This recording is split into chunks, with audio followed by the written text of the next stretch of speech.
Hi, it's that fantasy chick back with another stream. And like I said in the description, there was no new Superman and Lois this week. So we're just going to be talking about a few things. We're going to be talking about James Gunn's search for the new Superman and Lois and the Loki season 2 premiere date and how the strike is affecting the Mandalorian season 4 right about now, and some other Disney properties like Ahsoka and some other things I can't remember right now. But just basically how the strike is affecting some Disney Plus properties. So, to get started, let's start off with Loki.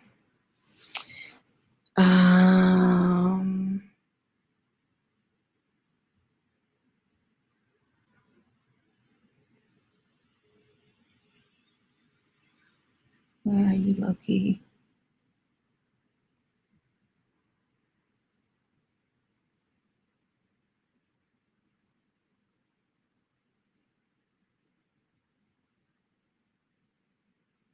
Here we go.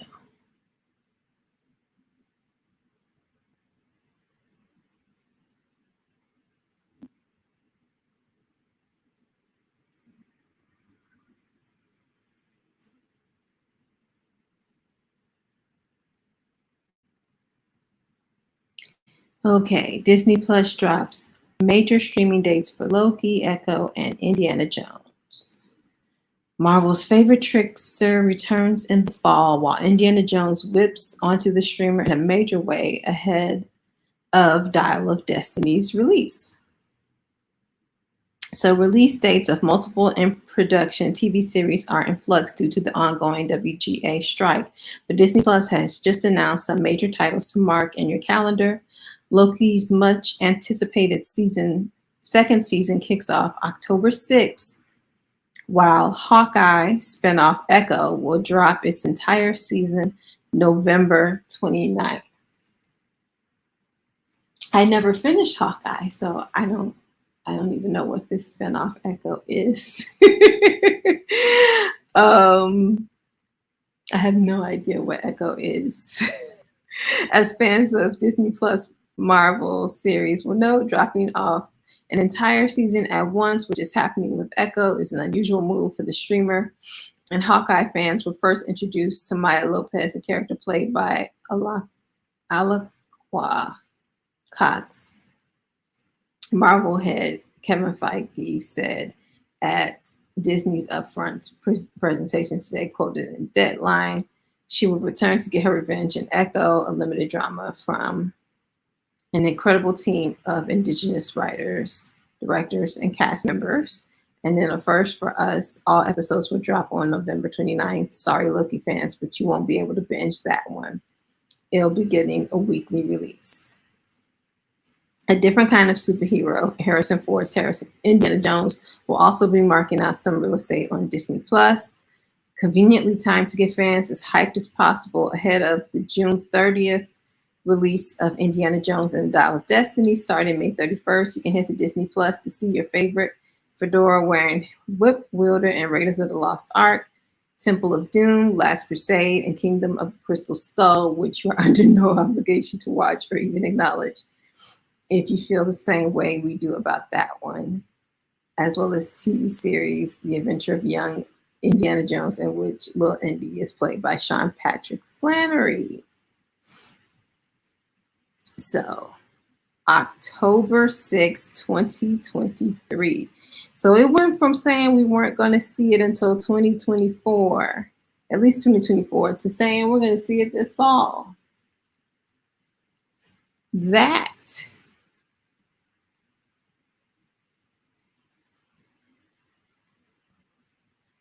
was definitely a change, because the last time I talked about it, they were saying it was taken completely off the schedule.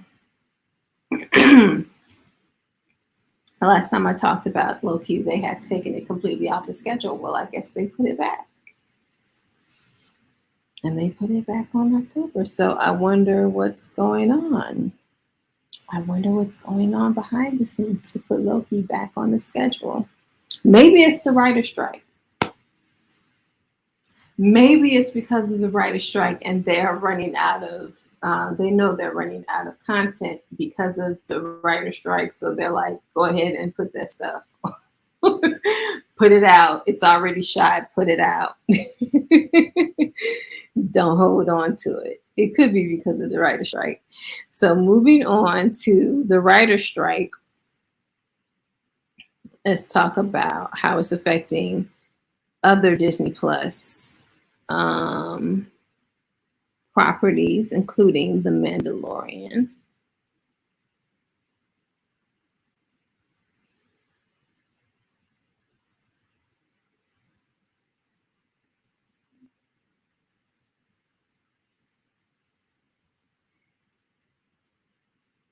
Okay. Star Wars feels writer strike impact as Mandalorian season 4 likely delayed. Star Wars is a franchise being hit hard by the strike, with Andor also impacted. But what about Ahsoka, Skeleton Crew, and The Acolyte? Even though The Mandalorian season 4 has yet to be officially announced, apparently it's already being delayed due to the writer strike. Deadline reports that production on the show was previously scheduled to begin in September, but that's now likely to be pushed back. This, of course, makes a lot of sense since of the 5 Star Wars shows currently on the calendar, The Mandalorian is the one furthest away from release. Jon Favreau said he already written all of it, but that's just the beginning of a long process. Beyond that, we know that Tony Gilroy, showrunner on Andor, has left his duties on that show in solidarity with his writers, and that show was already months into production. And while there's no official word on Skeleton Crew, The Acolyte, or Ahsoka, obviously those shows will be impacted too, as they are all but certain to be released before season 4 of The Mandalorian. Where does each show stand? Well, Ahsoka is currently scheduled for release in August, so that's got to be well into post-production. So that probably is not going to be affected. Skeleton Crew reportedly finished filming several months ago, so while there may not be much active writing happening, there's still creation happening. It's possible it would do something out of solidarity, but I doubt it, such as what happened on Andor. The Acolyte is in an even more precarious position. At Star Wars Celebration earlier this year, showrunner Leslie Headland said production on her High Republic set series was wrapping in May. So whatever decision is made there, it's very close to the end. Will the studio push through just to be done, or would it stop to send a message? We have no idea, but we'll be watching. IO9 reached out to Lucasfilm for clarification on these shows, but did not hear back as of publication. We'll update the story if and when we do. Either way, the writer strike is impacting productions everywhere, and when it impacts projects that are especially crucial to a company like Star Wars, it's Disney, that's when it's working. Almost like a little band of rebels standing up against the bigger, more intimidating enemy. Okay. So technically, the only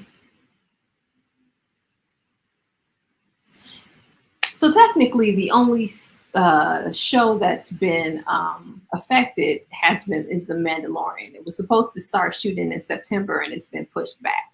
But all these other shows that they're naming, like Ahsoka and The Acolyte and the other one I can't think of right now, they're pretty much done. They're pretty much either almost like Ahsoka is going to release in August. That's done. And the rest of the other shows, they're in post. If you're in post, you're pretty much well past the writing process, and I really don't see, them stopping their post production for the strike. So I don't think those shows are in trouble, in any danger.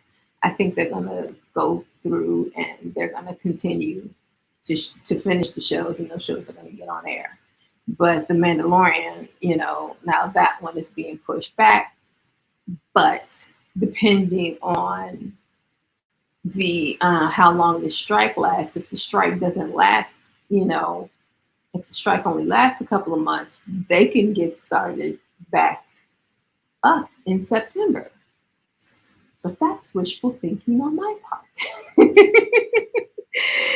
Always wishful thinking. So let's hope this strike only lasts a couple of months. But it depends on the stubbornness of the studios. So let's see. Okay, and finally, search for the Superman.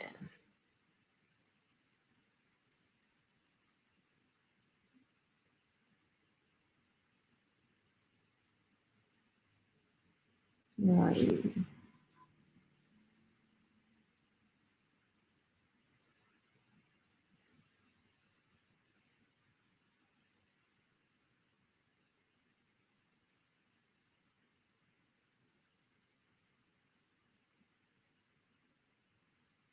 Okay. So, searching for Superman inside the quest to cast DC's new top hero. The race to find Clark Kent and Lois Lane has been heating up as top contenders like Nicholas Hoult and David Corenswet pulled ahead. I don't know who that is. I know Nicholas Hoult, but I do not know David Corenswet or Corin. I don't know. I don't know him. The quest for James Gunn Superman is up and away. Lord. Casting for Superman Legacy, the feature meant to kick off Gunn and Peter Safran's much vaunted first chapter of DC Studios, is hitting a critical phase with a short list of names bubbling up the roles of Clark Kent, Lois Lane, and even Lex Luthor. David Corenswet, who recently played the ill-fated projectionist opposite Mia Goth in Pearl, is among the top contenders to play Kent, aka Superman, advancing to the screen test stage that will likely take place after Memorial Day or in early June. Multiple sources tell The Hollywood Reporter. 2 other contenders may be in the mix, but their identities remain unknown. Jacob Elordi, the sought-after star who broke out as the resident villain on HBO series Euphoria, is another name that has surfaced for the role of Kent. Please, no. But sources say he never submitted himself into the ring. British actors Tom Brittney and Andrew Richardson were also in the early mix. As for Lane, the spunky reporter at Metropolis's Daily Planet news organization, contenders have been Emma Mackey, one of the stars of Netflix series Sex Education, who will also appear in Warner Brothers' Barbie; Rachel Brosnahan, the Emmy-winning star of Amazon's acclaimed The Marvelous Mrs. Maisel; Bridgerton actress Phoebe Dynevor; and Samara Weaving, last seen in Scream 6. It is unclear who is advancing onto the testing stage. Brosnahan is said to have delivered an outstanding audition, but at 32 may be in the older range for what Gunn is ultimately hoping to achieve: a look at Metropolis heroics via 20-something characters. Sources caution that some of the aforementioned are not screen testing and have merely been in the mix. One source, without providing additional detail, dismissed some of the names as a chat room list. Warner's had no comment, and one insider said the filmmakers and studio are nowhere near a decision. One role that seems to have only one person earmarked in the classic villain is the classic villain Luthor. Nicholas Hoult, currently starring in vampire comedy thriller Rainfield, has been tipped to play the bald-headed evil genius. Holt's name has been swirling around Legacy for several weeks now, and with some theorizing he was up for Superman. That's what I thought. The actor had a previous close call with the DC movie realm when he was the runner-up to play Batman for Matt Reeves, with the role going to Robert Pattinson. The studio has loved him since Fury Road, said one source, referring to Warner's 2015 action classic from George Miller. And while the role's being chased by many of the town's up-and-comers, including the trio of classic characters, sources say the movie will be populated by many faces as it will seek to introduce DC heroes that are already established in the movie's setting. Superman Legacy will be the first film under the Gunn Saffron regime at DC, making the casting of particular note. The superhero holds a place of particular importance for Gunn. I completely relate to Superman because he's everything I am. He's somebody who is an outsider who feels like an alien, but also the ultimate insider because he's fucking Superman. And that's kind of what I feel like. As for the macroeconomics of Superman, Warner Brothers Discovery CEO David Zaslav is betting big on the new superhero strategy. DC is the biggest value creation opportunity for us. In 2022 and early 2023, WBD cleared the DC decks, shelving Batgirl indefinitely to claim a tax write-off, and releasing Black Adam and Shazam Fury of the Gods to mix results at the box office. Still to come is Blue Beetle, which was once set for HBO Max but was moved to an August theatrical release, and June's long-delayed Flash movie that has already been screened in full for exhibitors at CinemaCon with positive results. Aquaman and the Lost Kingdom, due out in December, is the final DC film made by the previous regime. Okay, so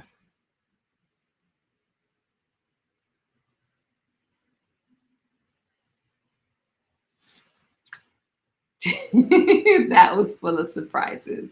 Jacob Elordi, oh, I don't want to see him as Superman. I hope that's a chat room name, just a chat room name. But Nicholas Hoult as Lex Luthor, that was a surprise. That was a huge surprise. I was expecting that they were looking at him as Superman. Was not expecting that they were looking at him for Lex Luthor.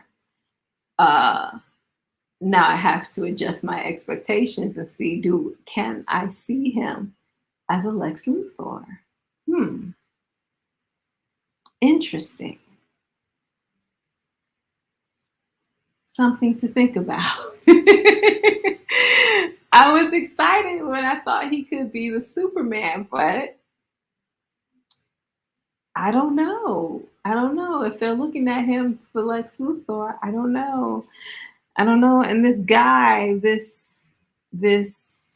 guy from Pearl, I've only seen like clips of him, so I don't know. I don't know how good he is. I haven't seen him in anything else. I've only seen him in clips of Pearl. So Superman Legacy will probably be the first thing I've ever seen him in. So we'll see. They're going for brand spanking new people.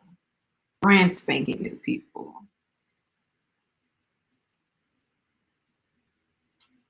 This will be an interesting experiment.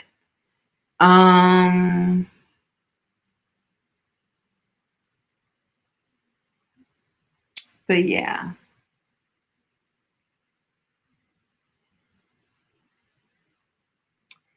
So, okay. So, that